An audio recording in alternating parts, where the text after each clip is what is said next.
India New Zealand രണ്ടാം ഏകദിന മത്സരം രാജ്കോട്ടിൽ വെച്ചിട്ട് നടക്കാൻ പോവുകയാണ്.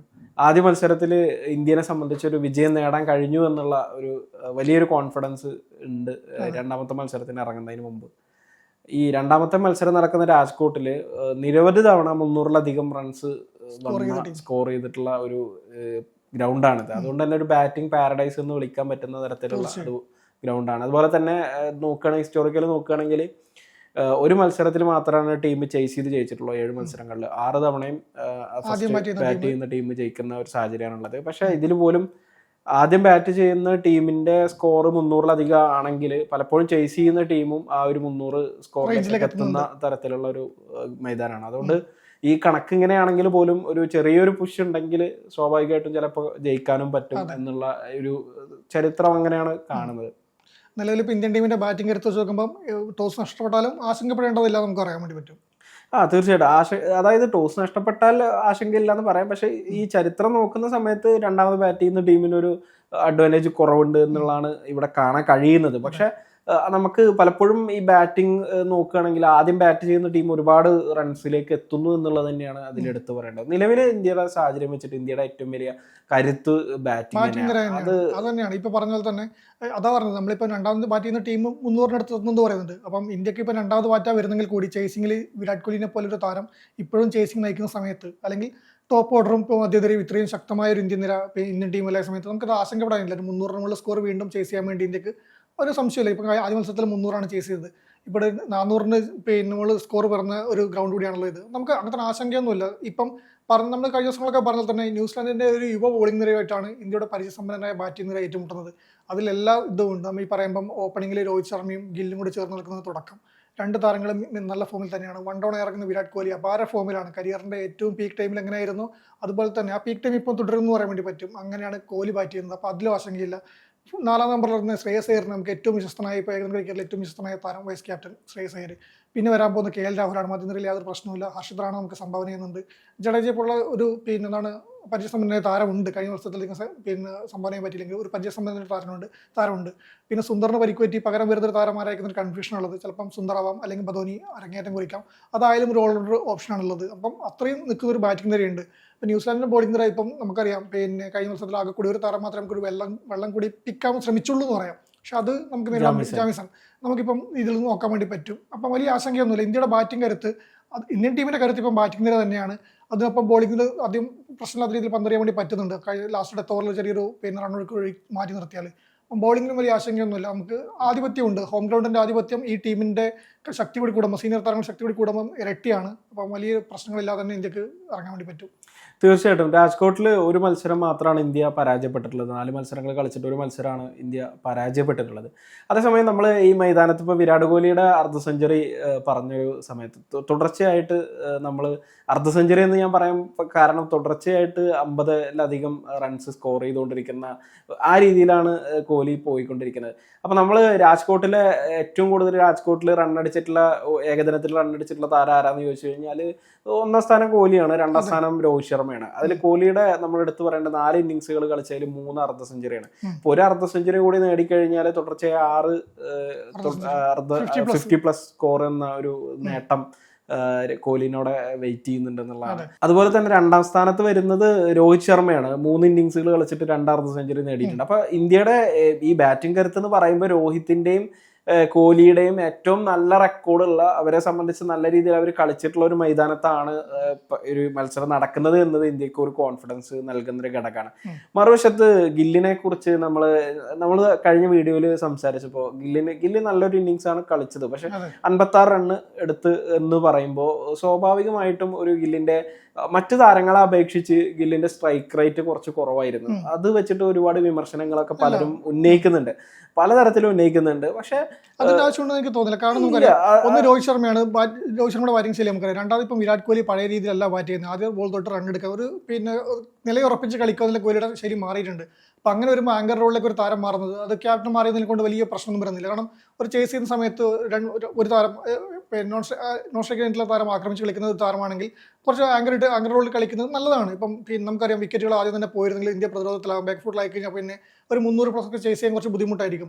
അപ്പോൾ ഒരു താരം എങ്ങനെ നിൽക്കുന്നുണ്ടെങ്കിൽ അത് വലിയ പ്രശ്നമുണ്ടെന്ന് എനിക്ക് തോന്നുന്നില്ല. ഇന്നലെ ഈ മത്സരത്തിന് അതിപ്പം മത്സരത്തിന് ഒഴുക്കിനെ മൊത്തം ബാധിച്ചിരുന്നെങ്കിൽ നമുക്ക് അറിയാം അല്ലെങ്കിൽ ഗില്ലിന്റെ പെർഫോമൻസ് ആണ് ഈ പ്രശ്നമായത്. പക്ഷെ അങ്ങനത്തെ ഒരു പ്രശ്നം വരുന്നില്ല. ഗിൽ ആദ്യം നിൽക്കുമ്പോൾ രോഹിത് ശർമ്മ ഒരു കളിച്ച് റൺ ഉയർത്തുന്നുണ്ട്, അതിനുശേഷം വിരാട് കോഹ്ലി ഒന്ന് റൺ ഉയർത്തുന്നുണ്ട്. അപ്പം വലിയൊരു ആശങ്കയിലാണ്ട് കളിക്കാൻ വേണ്ടി പറ്റുന്നത് ഒരു അർദ്ധ സെഞ്ചുറിയിലേക്ക് ഗില്ലിന് പോകാൻ വേണ്ടി പറ്റുന്നുണ്ട്. നമുക്ക് വലിയ സ്കോറിലേക്ക് പോകുന്നെങ്കിലും റെക്കോർഡ് റണ്ണിൽ അത്ര വലുതായിട്ട് വ്യത്യാസം വരുന്നില്ല, വലിയൊരു റെക്കോർഡ് റണ്ണിലേക്ക് പോകുന്നില്ല.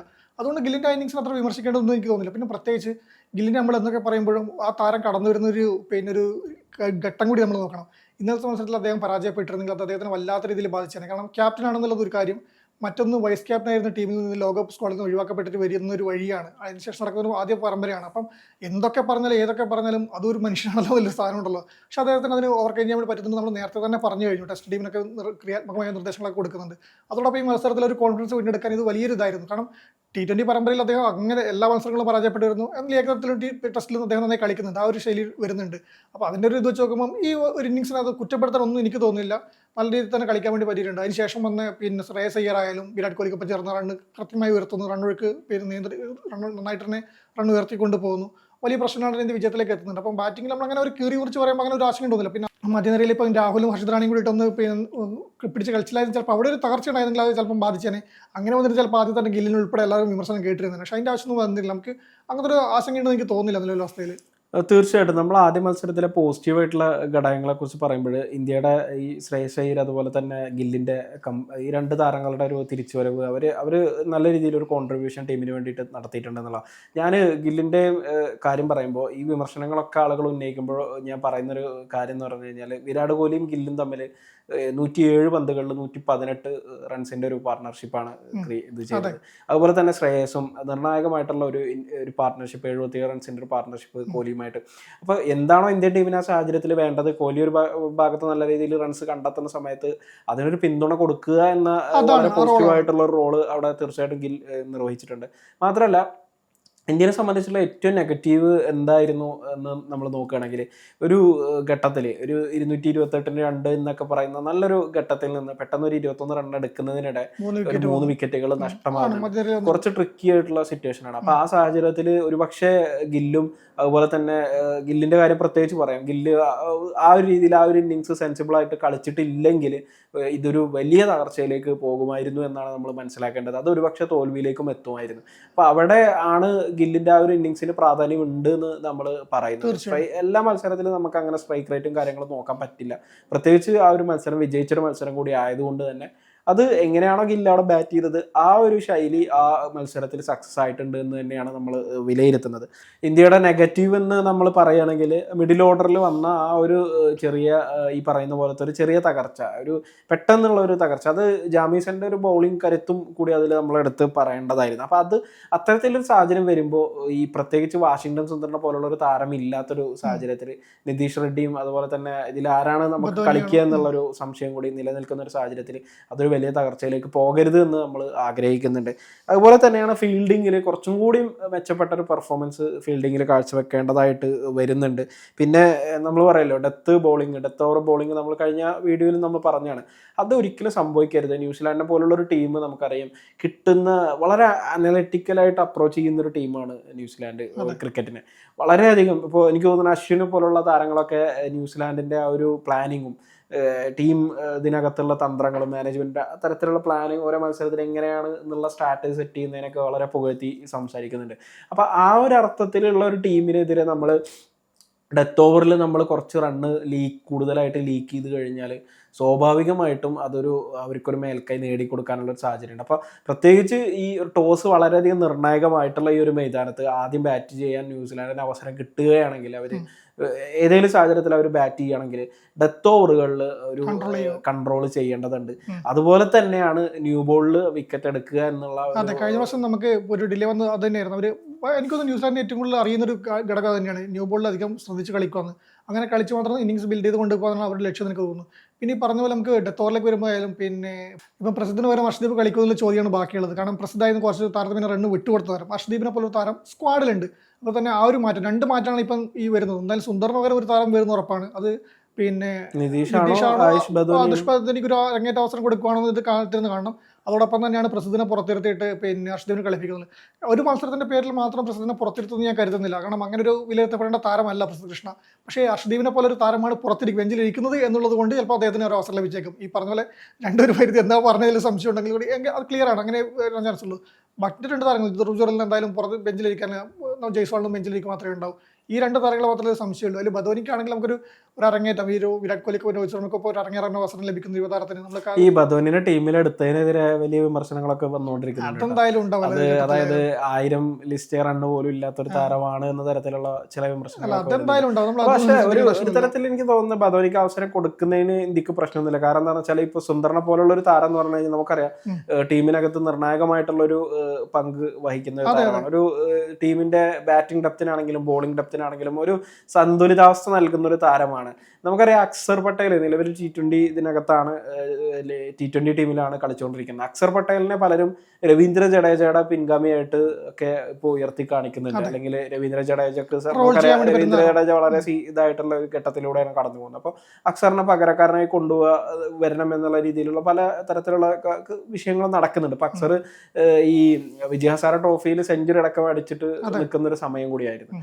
പക്ഷേ എന്ത് സംഭവിച്ചെന്ന് വെച്ചാൽ ജഡേജനെയും സുന്ദറിനെയാണ് ഇന്ത്യ പരിഗണിച്ചത്. അതിൽ സുന്ദറിന് പരിക്കേറ്റ സമയത്ത് നമുക്കറിയാം ഒരുപാട് ഓപ്ഷനുകൾ. ഈ സ്പിൻ ഓൾറൗണ്ടേഴ്സ് എന്ന് പറയുന്നത് ഇന്ത്യൻ ക്രിക്കറ്റ് ടീമിനെ സംബന്ധിച്ച് എല്ലാ കാലത്തും വളരെ നിർണായകമായിട്ടുള്ള റോള് വഹിക്കാൻ കഴിയുന്ന ആളുകളാണ്. അപ്പൊ പ്രത്യേകിച്ച് ഈ T20 ഒക്കെയുള്ള ഈ പറയുന്ന പോലത്തെ അഗ്രസീവായിട്ട് ഏകദിനത്തിൽ പോലും അഗ്രസീവായിട്ടുള്ള ഒരു കളി വരുന്ന മാക്സിമം 300-ലധികം റൺസ് ഒക്കെ പിറക്കുന്ന ഒരു മൈതാനത്ത് നടക്കുന്ന മത്സരത്തിൽ വളരെ നിർണായകമായിട്ടുള്ള റോള് കളിക്കാൻ ഉണ്ട്. അതിൽ നിതീഷിനാണോ ബദോനിക്കാണോ നറുക്ക് വീഴുന്നത് എന്നുള്ളത് നമ്മളെ ഒരു സാഹചര്യം അനുസരിച്ചിട്ടാണ് നമ്മൾ മനസ്സിലാക്കുന്നത്. ഇപ്പൊ ഇന്ത്യൻ ടീമിന്റെ കഴിഞ്ഞ മത്സരത്തിലെ കോമ്പിനേഷൻ നോക്കുകയാണെങ്കിൽ, ഇപ്പോൾ ആദ്യ ഏകദിനത്തിൽ ഇന്ത്യ കളിച്ച കോമ്പിനേഷൻ നോക്കുകയാണെങ്കിൽ ബദോനിക്ക് തന്നെയാണ് വീഴാനുള്ള ഒരു സാധ്യത.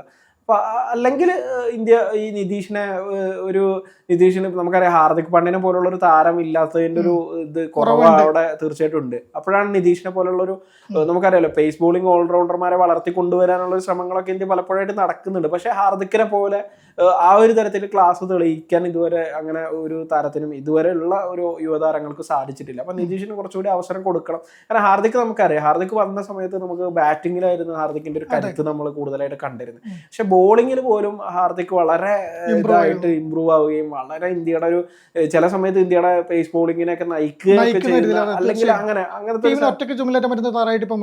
അതെ അതെ. അപ്പൊ ആ ഒരു റോളിലേക്ക് നിതീഷിനെ എന്താ പറയാ പരീക്ഷിക്കാനുള്ള ഒരു സാഹചര്യം കൂടി ഇന്ത്യക്ക് ഉണ്ട്. അങ്ങനെ ഈ ഒരു ഘടകം ഇതൊക്കെ വെച്ചിട്ട് ഗംഭീറിന്റെ മൈൻഡിലുള്ള കാര്യങ്ങൾ എന്താണെന്ന് നമുക്ക് അറിയില്ല. ഗംഭീറിനെ സംബന്ധിച്ച് ആ ഒരു ടീമിന്റെ ഇത് വന്നു കഴിഞ്ഞാൽ മാത്രമേ നമുക്ക് പറയാൻ പറ്റുള്ളൂ.